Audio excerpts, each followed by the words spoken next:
ஆனா இதுக்குள்ள இன்னொரு சிக்கலும் இருக்கு. அந்த சிக்கலுக்கு உரிய தீர்வுகளையும் நீங்களே கொடுத்துக்கொள்ளுங்க. ஏண்டா இப்ப கடைசியா இந்த ஹேண்ட்பேக் எல்லாம் சொப்பின்ல கட்டிங்க எங்கே செல்லும் இந்த பாதை மாதிரி இருக்கு. எங்கே செல்லும் இந்த பாதை தண்ணி கட்டி அதுக்குள்ளேயே விழுந்துட்டேன். ஓடி வந்து மகள் இப்படி தூக்கி அம்மா ஒழுங்குங்க நடங்க போயிட்டேன்.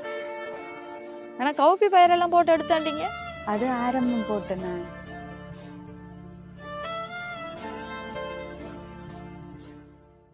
உறவுகளுக்கு வணக்கம். நான் தான் உங்க தீபா. இன்னைக்கு நாங்க அங்க நிக்கிறோம்னு பாத்தீங்கன்னா இலங்கையில வவுனியால புளியங்குளத்துல தான் நிக்கிறோம். அந்த பழமையா புளியங்குளத்துல இருக்கிற ஒரு அக்காவை சந்திக்க வருவோம். அவர்கிட்ட ஒரு வேலை கொடுத்திருந்தோம். அதை செய்து முடிப்போம் என்று சொல்லிட்டு இன்றைக்கு வவுனியாவை நோக்கி பயணிச்சோமா. பார்த்தா மலைக்க மாட்டுப்பட்ட பார்க்கவே தெரியும். கடைசியா இந்த ஹேண்ட்பேக் எல்லாம் சொப்பின்ல கட்டிங்க எங்கே செல்லும் இந்த பாதை மாதிரி இருக்கு. சரி வாங்க, என்ன மழை குறையிற மாதிரி இல்லை. நாங்க நேரடியா போயிட்டு மிச்சதை அந்த அக்கா விட்ட கதைப்போம். எவ்வளவு நேரம் தான் நினைக்கிறது, என்னால முடியல. கேமராமேன் இதை கொஞ்சத்துக்கு வச்சிருங்க.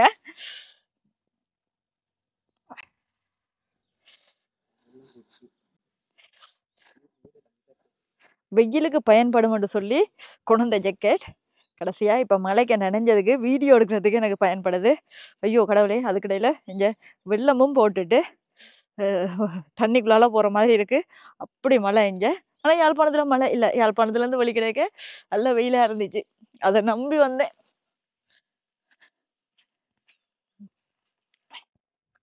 சரி அக்கா புதுசா கொட்டில எல்லாம் போட்டுட்டாங்க. அம்மா தண்ணிக்குள்ளால தான் போகணுமா?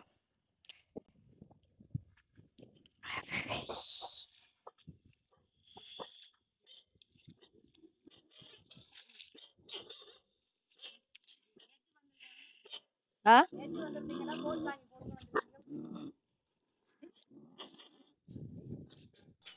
சரி அண்ணா சொல்லுங்க, உங்களோட வேலையெல்லாம் முடிஞ்சதா? ஓ மிஸ் முடிஞ்சது. ஓகே, எவ்வளவு முடிஞ்சிருக்கும் இது வரைக்கும் எல்லாம் சேர்த்து? 170க்குள்ளால வேலை செய்ய சொல்லியிருக்கீங்க. 160க்குள்ளால வேலை செஞ்சு முடிச்சிருக்கோம். 160க்குள்ளால. 160க்குள்ளால. சரி ஓகே, இந்தாங்க என்னங்க இது.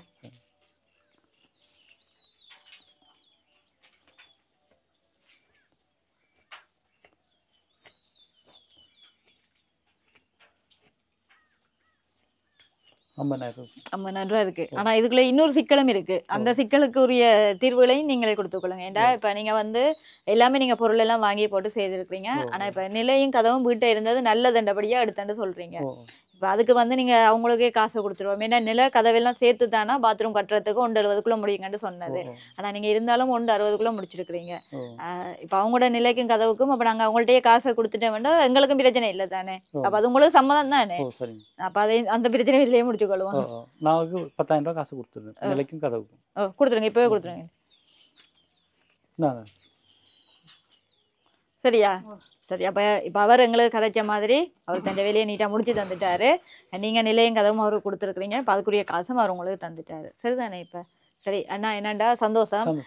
கேட்டதும் எங்களுக்காக செய்து தந்ததுக்கு இந்த மழைக்குள்ளேயும் இருந்தாலும் அதுக்கு பெயிண்ட் எல்லாம் அடிக்கல போல. என்ற மழைனால பிறகு ஒரு டைம் கிடைக்க எங்களுக்கு பெயிண்ட் எல்லாம் அடிச்சு கொடுத்துட்டு விட்டுருங்க. சரி அண்ணா, நன்றி அண்ணா. என்னடாக்கா இப்ப உங்களோட பாத்ரூம் அடியை பாத்துருவோமா என்ன மாதிரி இருக்குண்டு?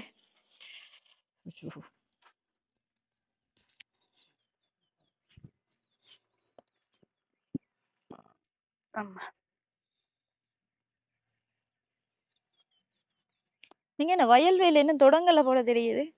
வயல் வேலை இப்பத்தானே மழை வெஞ்சிருக்கு. நீ உழுது நெல் போட கணக்கான சீசன். தந்த காசை வச்சு நெல் போட்டுருவேன். அதை விட வயல் உழுது இப்ப இது பைத்த போட்டுனா எல்லாம் மழையில அழுகி போகுது. பைத்த போட்ட நீங்களா? எங்க அதுக்குள்ளயா?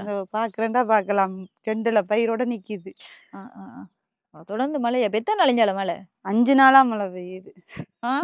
நான் போட்ட நாள்ல இருந்து மழை பெய்யுதுன்னு பெஞ்சு முடியல. பாப்போம். இதுக்கு உழவடிக்கிறதுக்கு மட்டும் எவ்வளவு எடுத்தவங்க? ₹2,000 எடுத்தோம். இந்த ஒரு வயலுக்கா? விதையெல்லாம் வாங்கி போட்டீங்களா? விதை எல்லாமே வாங்கி போட்டேன். நான் கீரை கொட்டை போனேன். நான் இப்ப பயந்தரக்கூடியதை போட்டேன்னா அது எல்லாம் மழை குழப்பிக்கொண்டு இல்லைன்னா கீரை எல்லாமே இப்ப கொடுக்கலாம். ₹100 ₹150 கொடுக்கலாம். எல்லாம் முளைச்சு நிக்குது. தண்ணி இப்படி நிக்கிறதாலே நாளைக்கு போயிடும். தண்ணியை வெட்டி விடையில அங்களுக்கு இப்போ ஓடக்கூடிய ஓடாது. இஞ்சாலதான் வெட்டி விடணும். நான் நேற்று ஃபுல்லா வெட்டி விட்டு எனக்கு கேளாம போயிட்டு. மழை வந்தா இது பள்ளக்காணி தானே பாருங்க. தண்ணி நேற்று வந்திருந்தா தண்ணி இப்படி தேம்பி பாஞ்சது தண்ணி வளவுக்கு.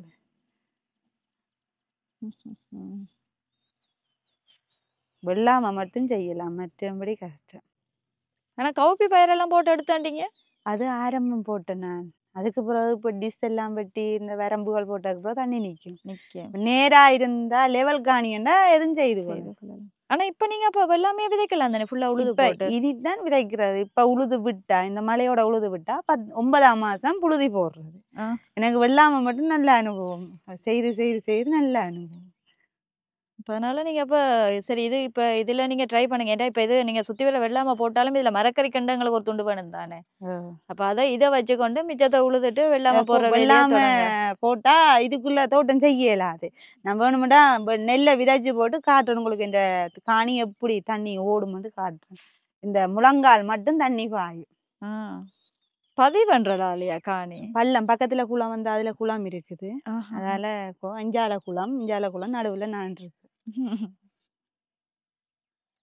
அப்ப என்ன செய்ய போறீங்க இப்ப வருமானத்துக்கு? இந்த வெள்ளாமை விதைச்சா சாப்பாட்டுக்கும் வரும், ஏதோ போதிய அளவு வரும் தானே. பரந்தானே இப்ப ஒரு பேக் எல்லாம் ரேட் கூட வாக்கும் வேணா. முந்திதான் 2000 ரூபா 3000 ரூபாய். இப்ப அதெல்லாம் தாண்டி எங்கேயோ நிக்குது 10,000 ரூபா 12,000 ரூபான்றாங்க சம்பாண்டா. எனக்கு தோட்டத்தை விட அதை விட தோட்டம் செய்து கொள்ளவும் எனக்கு ஏழு அன்றைக்கே இதுல பாத்தி ஒரு ஆளை வச்சுதான் பிடிச்சினா தண்ணி கட்டி அதுக்குள்ளேயே விழுந்துட்டேன். ஓடி வந்து மகள் இப்படி தூக்கி அம்மா விழும்புங்க நடங்க வீட்டை சிரிச்சு சிரிச்சு தூக்கிட்டு போனான். நீங்க எல்லாம் தோட்டம் செய்யற ஆளே நம்ம வாங்க போவோம்னு தூக்கிட்டு போயிட்டு கொண்டு இன்னொன்று எல்லாம் நறுக்கி பூச்சி போடுதுன்னா தோட்டத்தை விட்டுட்டு வெள்ளாமையை போடுங்க. அதுதான் உங்களுக்கு பேமஸம்மா, அதுதான் உங்களுக்கு கை வந்த கலை. அப்ப வெள்ளாமைக்குரிய இப்ப காசு இருக்கு தானே ஓ இருக்கு இருக்கு. அப்ப அதனால அதை உழுது உங்களோட வேலையில தொடங்கி செய்யுங்க அப்படியே. நான் செலவழிக்க இல்லை. செலவழிச்சோன்னு சொன்னா சாப்பாடு மீன்கள் வாங்கி சாப்பிட்டு நாங்கள் எல்லாத்துக்கும் கணக்கு பில் வச்சிருக்கேன். அது நான் வந்தாக்கா எல்லாத்துக்கும் பில் வாங்கணுமன்றதுக்காக அப்படி சொல்றேன் இல்ல. இப்ப நான் கையில காசை தந்துட்டு போயிட்டு நீங்க ஒரு சிலவா அத உங்களுக்கு தெரிஞ்சு இப்ப நான் சொல்ல தேவையில்லை. ஏன்டா உங்களுக்கு எல்லாம் தெரியும். அதை எப்படி பார்த்து பார்த்து செலவழிக்கணும்னு தெரியும். இருந்தாலும் அதை நீங்களும் ஒரு பில் நாங்க வச்சிருக்கிறோம்ன்ற ஒரு நம்பிக்கையில செலவழிக்க உங்களுக்கு தெரியும். அட இவ்வளவு செலவு போகுது இப்படி போகுதுன்றதுக்காக தான். மற்றபடி எனக்கு நீங்க பில்லெல்லாம் தரணும், நான் பில்லெல்லாம் பார்க்கணும், பில்லெல்லாம் காட்டணும் இல்ல.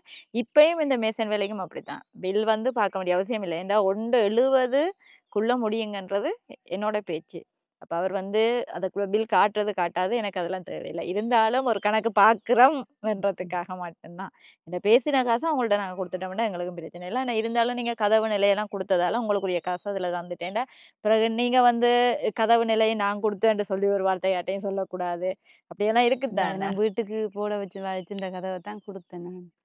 அவசரத்துக்கு கதவு இல்லை என்ன செய்வோம்னு கேட்கத்தான். சரி எந்த டொய்லெட் தானே எனக்கு தான் அவசரம் வேணும்னு தூக்கி கொடுத்தேன் நான். இதை பற்றி அவர் கதைக்கல கதை இல்ல அது ஓகே. இப்ப அவர் சொல்றதுல அர்த்தம் இருக்கு. இப்ப வீட்டை இருந்த கதவு கொஞ்சம் உறுதியானதுன்னு சொல்றாங்க. இப்ப அதெல்லாம் இப்ப நாங்க அதுக்கு கோவிக்க இல்லாது நீங்க கொடுத்துட்டீங்க. இருந்தாலும் அவர் உங்களுக்கு காசு தந்துட்டாங்க. அதனால உங்களுக்கும் சந்தோஷம், அவருக்கும் சந்தோஷம். ஏன்னா அவரும் தன் வேலையை திருப்தியா செய்து தந்துட்டேன்னு இருக்கும். உங்களுக்கும் அட இந்த வேலை நேர காலம் பார்க்காம செய்த விடிய 7 மணிக்கெல்லாம் வந்துடுவேன். வந்தா நான் கேட்பேன் என்ன நேரத்துக்கு வந்துட்டீங்கன்னு கேட்டா இல்ல தங்கச்சி இதை முடிக்கணும், மழை விறக்கமுன்னு முடிக்கணும். அதை விட இது கல்லு இவ்வளவு நாளும் இந்த குழி வெட்ட அந்த பொடியன் பட்ட பாடு சரியான பாடு இருக்கு. நின்று பக்கத்துலயே நின்று பார்த்துக்கணும்னா தண்ணி இறைச்சி விட்டு தான் பொடியன் குழி வெட்டினது. சரி அப்ப இருந்தாலும் அதெல்லாம் குறை சொல்ல இல்லாதானே. சரி அதெல்லாம் வேலை திட்டம் முடியட்டும் முடிஞ்சது. இப்ப உங்களுக்கு சந்தோஷம் தானே. என்ன நாங்க வந்தோடனே நீங்க கேட்டது பாத்ரூம் தான்ட்டு. வீட்டை பிள்ளைகள் என்ன சொன்னாங்க எல்லாரும் எப்ப அக்கா வருவா, ஒரு ஆள் வீடு நேற்று நின்றதை ஓப்பன் பண்றதுக்கு நானும் ஓப்பன் பண்ண போறேன்னு, ஒரு ஆள் விடிய எழுமிண்டுச்சு நானும் ஓப்பன் பண்ண போறேன். அக்கா ஓப்பன் பண்ண மாட்டோம், ஒரு தரம் ஓப்பன் பண்ண பாத்ரூம் என்னத்தை ஓப்பன் பண்ண இல்ல நான் ஒருக்கா போறேன்னு மகன் சொன்னேன். மறுக்கு முந்த நாத்துல இருந்து காய்ச்சல். அப்ப மகன் சொன்னார் நானும் ஓப்பன் பண்ண போறேன், எனக்கு தானே கட்டினது நானும் ஓப்பன் பண்ணுவேன். நான் அஞ்சி ஓப்பன் பண்ணதுக்கு ஃபுல்லா ஓப்பன் பண்ணுங்க. அப்படியெல்லாம் இல்லை. ஓகே நீங்க நீ அதை பாவிக்கலாம். உங்களுக்கு திருப்தி உங்களுக்கு சந்தோஷம் இல்லை நீங்க பாவிக்கலாம். இப்ப நீங்க இப்ப பாத்ரூம் கட்டிங்க. ஓகே பாத்ரூம் கட்டி தந்தாச்சு. கிட்டத்தட்ட பாத்ரூம் கட்டுறதுக்காக 1,70,000 ரூபான்னு சொல்லியிருந்தோம். இருந்தாலும் இன்றைக்கு அந்த அண்ணாவோட கட்சி 1,60,000 ரூபாய்க்கு பாத்ரூம் கட்டி முடிச்சிட்டேன். இப்ப அடுத்தது என்னன்னு சொன்னா உங்களுக்கு நான் கையில காசு தந்துட்டு போனேன். அப்ப அந்த காசு ஒரு இடத்துல பிரயோசனமா இருக்குன்னு சொல்றதுக்காக நீங்க வந்து அடுத்த கட்டம் வெள்ளாமை செய்து காட்டணும். அதுதான் முக்கியமான ஒரு இல்ல விஷயம். நான் அது உறுதிப்படுத்தி ஏன்டா வீட்டுக்கே இன்னும் 1.5 நெல்லு கிடக்கு உறுதிப்படுத்துவேன் சொன்னா வெள்ளாம செய்கிறது எனக்கு அது போதும் என்ற மன திருப்தியும் மற்றது எனக்கு அரிசி விலைக்கு வாங்கணும்டா அது இல்ல அரிசி சரி இப்ப அரிசி விலைக்கு வாங்கணும் இல்ல சரியில்லைன்றது இப்ப ஒரு மூட்டை கொடுத்தாலே உங்களுக்கு ஒரு 10,000 ரூபாய் வரும். இல்ல அது ஒரு மூட்டை அந்த ரேட் இல்ல ஒரு மூட்டை அந்த ரேட் இல்ல சராசரி அதுல குடுக்குறேன்னு சொன்னா ஒரு 5,500 ரூபாய் அந்த விளைச்சல் வெட்டி அடிக்கிற நேரம் 5,500 ரூபாய் அதுல இல்லையே, 4,000 நான் போன முறை ஒரு தங்கச்சி வீட்டை நிக்க அவங்க வந்து எடுத்து சம்பா போட்டிருந்தவங்க. சம்பா அரிசி எடுத்து கொடுத்தவங்க எந்த கண்ணுக்கு முன்னாலேயே 10,000 ரூபாய் ஒரு பேக் சொல்லி கதைச்சு கொடுத்தவங்க. அது சம்பா நெல்லில இருக்கு சம்பா அப்படி பார்த்து நீங்க போடுங்க. அது அதுகள் போட்டா இதுக்கு வராது இதுக்குள்ள ஒன்று போடணும் வெள்ளை நெல் போடணும் இல்ல கோரா போடணும் இது ரெண்டும் தான் இதுக்குள்ள வரும் இல்லையண்டா கஷ்டம். இது ரெண்டையும் தவிர நான் மற்ற நெல் போடுவேனாண்டா கீரி சம்பாக்கு போலச்சம்பாக்கு கட்டைக்கெல்லாம் வேணும் தண்ணி வேணும் அந்த அளவுக்கு இதுக்கு தண்ணி இல்லை. இப்ப வெள்ளையும் சிகப்பும் என்று சொன்னா அது தானாவே விளைஞ்சு கொள்ளும் இந்த இடைக்கிட பெய்யுற மழையிலேயே விளைஞ்சு கொள்ளும். அதே நேரத்துல நீங்க கேட்ட எல்லா வேலையும் நாங்க செய்து தந்துட்டோம். இந்த கிணறு மட்டும் உங்களுக்கு இறைச்சி தரே இல்லை. இப்போ அதுக்கு வந்து நான் காரணம் சொன்னேன் என்னடா இப்போ 1,00,000 கொண்டே நான் உடனே அதுக்குள்ள போட்டு எல்லாத்தையும் செய்து முடிக்கிறேன்னு பார்க்க நீங்க கொஞ்சம் முயற்சி செய்து முன்னுக்கு போயிட்டு கொண்டிருக்கிறீங்கன்னா தொடர்ந்து நாங்க செய்யலாம்ன்றதை நான் முதலே சொல்லி வச்சிருந்தேன். அப்ப அதனால எல்லாத்தையும் ஒரு ஆளுக்கு உடனே இந்த ஒரு வீடியோ போட்டோன்னே அடுத்த நாள் வந்திருந்து எல்லா வேலையும் செய்து கொடுக்கணும்னு நான் கடைசி மட்டும் யோசிக்கிறேன். இல்லை முதல் அவசியமா அவங்களுக்கு எது தேவையோ அதை பார்த்துட்டேன். இப்போ உங்களை பொறுத்தளவுல பாத்ரூம் தேவை. பாத்ரூமுக்கு அடுத்த கட்டம் வாழ்வாதாரத்துக்கு என்ன செய்வீங்கன்னா நீங்க ஆல்ரெடி மாடு வச்சிருக்கிறீங்க. அதையும் தாண்டி கோழிகள் கிடக்கும் உங்கள்கிட்ட. சரி கொஞ்சம் அப்ப அதுகள் வந்து சாதாரணமா உங்களுக்கு வருமானம் வருகுதுண்டா நீங்க இதுல இருந்து நெல்லையும் போட்டு எடுத்தீங்கன்னா உங்களுக்கு ஒரு வருமானம் வரும். அப்ப அதனால முதல்ல அதை செய்யுங்க. அதுக்கு பிறகு நாங்க வந்து கிணத்து வேலையை செய்வோம். அப்புறம் எடுத்தோன்னே ஏன் கிணத்து வேலை செய்து கொடுக்கல அதுக்கு அவங்க அங்க போவாங்க அப்படி இப்படின்னு எல்லாரும் கேட்டாங்கன்னா அது வந்து நிறைய பேர் புரிஞ்சுக்கொள்ளணும் நிறைய விஷயங்களை. எடுத்தோன்னே நாங்க 1,00,000 கூப்பிடுப்போம் நீங்களா இருந்தாலும் என்ன யோசிப்பீங்கன்னு சொல்லுங்க. இப்ப என்ன மாதிரி யோசிப்பீங்களா இல்ல இருக்கிற காசெல்லாம் கொண்டு கிணத்துக்கா போட்டு முடிக்கணும்னு யோசிப்பீங்களா? நான் தந்தா அதை வச்சு ஏதோ முன்னுக்கு வரத்தான் யோசி அப்படித்தான் நாங்களும் யோசிக்கிறது. அப்ப உங்களுக்கே வந்து இப்ப இதுல 1,50,000 இஞ்சாலன்னு பார்த்து உங்களுக்கே நியாயமா செலவழிச்சிட்டேன். அப்ப ஒரு அடியா திருப்பியும் கொண்டு 1,00,000 கிணத்துக்கா கொட்டிட்டு பயன்படும் இல்லைன்னு சொல்லல. அது எங்களுக்கு பிரயோசனம் இல்லைண்டே இல்லை. ஆனா முதல்ல நாங்க இதுல இருந்து ஒரு பயன் எடுக்க அந்த வேலையை செய்ய தொடங்கினா ஓகே இருக்குமன்றதை நான் யோசிச்சு வச்சுட்டு அது கொஞ்சம் நிக்கட்டுமன்றதுக்காக விட்டுருக்கு. இப்ப என்னண்டா ஓகே என்ன பொறுத்தளவுல நீங்க கேட்ட எல்லா வேலையுமே செய்து தந்துட்டேன். உங்களுக்கு திருப்தி தானே உங்களுக்கு சந்தோஷம் தானே? திருப்தி. நான் என்ன மெயினா கேட்டேன் எனக்கு டொய்லெட்டும் கிணறு இல்லாட்டிக்கும் பரவாயில்ல டொய்லெட்டும் இப்ப கிணறு எங்கள்கிட்ட இருக்கு. கிணறு இருக்கு தண்ணி இருக்கு அது சுரியல்லும் அவ்வளவுதான் வேலை. இப்ப கிணறு இல்லாட்டிக்கு தான் நாங்க ஒரு குழாய் கிணறு இதுக்கு அடிக்கணும் அப்படி யோசிக்கணும். அது அப்படி இல்லை தானே. நீங்க வடிவா கிணறு எடுத்து கட்டி எல்லாம் வச்சிருக்கீங்க. கொஞ்சம் என்னால முடியல கையெல்லாம் பிறக்குது. எப்படி இருக்கு அந்த கையெல்லாம் கிணறு இருக்கு அதுல சுரியல்றது என்ன தண்ணி எல்லாம் இருக்கு தானே. சரி ஓகே அப்ப உங்களுக்கு சந்தோஷம் தானே. இப்ப உங்களுக்கு யார் உதவி செய்யுதுன்றதை நாங்க போன்ல போய் பார்த்துட்டு நாங்க அவங்களுக்கு ஒரு நன்றியை சொல்லிட்டு போயிடுவோம் வேணா. சரிவா இவங்களுக்கான டாய்லெட் கட்டுறதுக்கு 1,70,70,000 ரூபான்னு சொல்லி ஒரு எஸ்டிமேட் கொடுத்துருந்தான். அந்த அண்ணாவும் 1,60,000 ரூபாய்க்குள்ளேயே முடிச்சிட்டாங்களாம். உண்மையா சந்தோஷமா இருந்துச்சு. இருந்தாலும் அவங்க வந்து இந்த வீட்டை இருந்த நிலையும் கதவும் அது வந்து அவங்க ரூமு கண்டு வச்சிருக்காங்க. அதை வாங்கி போட்டிருக்காங்க. ஏதாவது ஓரளவு உறுதியா இருக்கும்னு சொல்லி. சரியா அப்ப அவங்களுக்கும் பிரச்சனை வரக்கூடாது இவங்களுக்கும் பிரச்சனை வரக்கூடாதுன்றதுக்காக அவரே சரி தான் 10,000 ரூபாய் காசு அதுக்கு கொடுக்குறேன்னு சொல்லிட்டாங்க. இன்னும் இதுக்கு வந்து சுண்ணாம்பு அதை அடிக்கல. காரணம் என்னடா சரியான மழை பெய்யுது. அப்ப அந்த நேரத்துல அந்த வேலையில எல்லாம் செய்ய இயலாது. இப்ப இதை நான் ஓபன் பண்ணணும் எல்லாம் சொல்லியிருக்காங்க. அப்படியெல்லாம் இல்லை. ஓகே போயிட்டு வாங்க. ஓகே அந்த அண்ணா மேசனடாவும் போகிறாங்களாம். மழையும் அடுத்த தரம் வந்துட்டு நான் இங்கேருந்து திருப்பி நனைஞ்சு கொண்டு யாழ்ப்பாணத்துக்கு போகணும். நான் கோட் கொண்டு வந்தது என்னத்துக்குண்டா வெயிலுக்காக. இப்போ நான் மழையில் ஃபுல்லாக நனைஞ்சிட்டேன்னா குளிருது. இப்போ அதை போட்டுக்கொண்டு வீடியோ எடுக்கிறேன். இனி இப்படியே நனைஞ்சு கொண்டு திருப்பியும் போய் நாளே காய்ச்சலோ தெரியாது. சின்னாக்கள் எல்லாம் அங்கே டியூஷன் ஸ்கூல் எல்லாம் டியூஷனுக்கு போயிட்டுனா மினி தான் பெறுவேன். அதான் ஒரு ஆள் ஃபோன் அடிச்சுக்கொண்டே இருக்கு கரியண்டு வா ஏத்த மழையும் பெய்யுது. எனக்கு கூட எல்லாம் கொண்டு போனாங்க மழை போட்டு. சரி என்னண்டா இன்றைக்கு உங்களுக்கு இந்த உதவியெல்லாம் திருப்தியா இருக்குதா? ஓ மன திருப்தி. இந்த உதவி திட்டம் ஓகே தானே. நீங்க எதிர்பார்த்த எல்லாம் கிடைச்சிட்டு தானே? ஓ மனமான். உங்களுக்கு வந்து இந்த உதவியை வந்து ஆஸ்திரேலியா மற்றது கனடா அதையும் தாண்டி லண்டன் நாடுகள்ல இருந்து செய்ய சொல்லியிருக்கிறாங்க. இவங்க வந்து ஒரு குடும்பம் தான் உங்களுக்கு இந்த உதவியை செய்திருக்கிறாங்க. அதாவது அவங்களோட சகோதரர் எல்லாம் ஒவ்வொரு இடத்துல இருக்கிறாங்க. அதாவது எனக்கு ஃபோன் பண்ணி கழிச்சது வந்து ஒரு அண்ணா. அந்த அண்ணாவோட சகோதரன் அவர் வந்து அவருடைய பேர் வந்து விஜயகரன். அவங்க இறந்து வந்து 1 வருடம் ஆகுது இந்தியோட ஆகஸ்ட் மாதம் 7ஆம் தேதி. அப்ப அதனால தான் உங்களுக்கு இந்த உதவியா உங்களோட ஞாபகார்த்தமா எங்கேயாவது ஏதாவது ஒரு இடத்துல ஏதாவது ஒரு வேலை திட்டம் நிரந்தரமா இருக்கணும் என்று சொல்லி எங்களோட காய்ச்சிருந்தாங்க. சரி, அப்ப அந்த காசை உங்களுக்கு பயன்படுத்தலாமேடா. இந்த பாத்ரூம் ஆனது காலங்காலமா அழியாம அப்படியே இருக்க போகுது. அப்ப இன்றைக்கு அவர் இந்த உலகத்துல இல்லாட்டிக்கும் அவரோட சகோதரன் செய்த இந்த உதவி, இந்த எல்லா சகோதரரும் சேர்ந்து உங்களுக்கு உதவி செய்திருக்கிறாங்க. அப்ப அது வந்து நிலையா உங்கள்ட்ட இருக்க போகுதுன்றதுக்காக தான் இந்த நிரந்தர உதவியை நாங்க அவருடைய பேர்ல செய்திருக்கிறோம். இப்ப அவங்களோட குடும்பத்துக்கு நீங்க என்ன சொல்ல விரும்புறீங்க? அவருடைய ஆத்மா சாந்தி அடைய இறைவனை பிரார்த்திக்கின்றேன். அதை விட இனி அவங்களோட குடும்பத்துக்கு நான் மனமார்ந்த நன்றி சொல்றேன். ஏன்டா இந்த டொய்லெட் இல்லை, பெரிய அந்தரப்பட்ட நாங்கள் பெரிய சிரமப்பட்ட நாங்கள், மழை நேரங்கள் எல்லாம் பெரிய சிரமப்பட்ட நாங்கள். அப்படியான சுச்சுவேஷன்ல எங்களுக்கு இந்த டொய்லெட்டை கட்டி தந்ததுக்கு மனமார்ந்த நன்றிகள். என் குடும்பம் சார்பாக மனமார்ந்த நன்றிகளை தெரிவித்துக் கொள்கிறேன். கண்டிப்பா அக்கா. ஏண்டா இப்ப அண்ணா இறந்ததுக்கு பிறகும் அவங்களோட சகோதரர் எல்லாம் சேர்ந்து காசெல்லாம் பிரித்து போட்டு இந்த உதவி வந்து ஒரு ஆட்களுக்கு நிரந்தரமாக இருக்கணுமென்று நினச்சி உதவி செய்கிறாங்க. உங்களை மாதிரி நிறைய பேருக்கு அந்த அண்ணா இறந்த அண்ணாவே செய்திருக்கிறாங்களாம், நிறைய உதவிகள் செய்திருக்கிறாங்களாம். அப்போ அவருடைய அந்த உதவி குணம் வந்து அப்படியே தொடர்ந்து நீடிக்கணுமன்றதுக்காக இறந்ததுக்கு பிறகும் வந்து அவங்களோட சகோதரர்கள் எல்லாருமே சேர்ந்து இந்த உதவி திட்டங்களை செய்து கொண்டு வராங்க. ஸோ அவங்களுக்கு நாங்களும் மனமார்ந்த நன்றிகளை சொல்லிக்கொள்கிறோம். நீங்கள் தொடர்ந்து உதவி திட்டங்களை செய்து கொண்டே இருங்க. இப்படி நிலையான உதவி திட்டங்கள் செய்கிறதுக்கு மிக்க நன்றி. ஏண்டா இவங்க நாங்கள் வரைக்கும் ஆரம்பத்தில் சரியாக கஷ்டப்பட்டாங்க.